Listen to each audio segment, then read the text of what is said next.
Hello guys, merong question dito. Okay, chef. Meron akong chicharong bulaklak 1 kilo. Okay, ang bili niya sa 1 kilo is 400 pesos. Tapos pag nilaga niya daw, nagiging kalahati lang, so nagiging 500 grams lang. So parang yung yung 500 grams na nawawala o nawawaste o ang yield niya is 500 grams lang. Ngayon binebenta niya daw ng 100 grams per portion, 100 grams. Magkano daw po yung 100 grams, yung cost ng 100 grams? Okay, ganito po yan. Open your calculator. Ganito, kung ang bili niya is 400 pesos, okay, i-divide niya na yan sa 500 grams. So per gram is 0.8. Tapos ngayon 100 grams yung niya. Okay, 100 grams yung per portion. So 0.8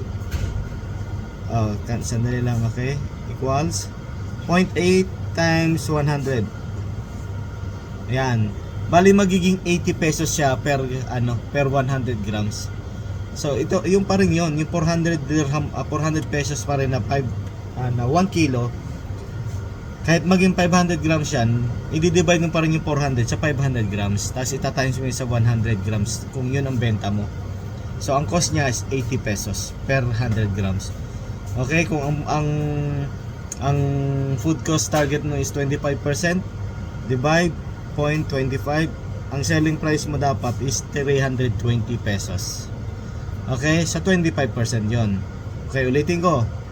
80. Kung ang food cost mo is 35, divide 0.35, ang selling price mo is 228 o 229.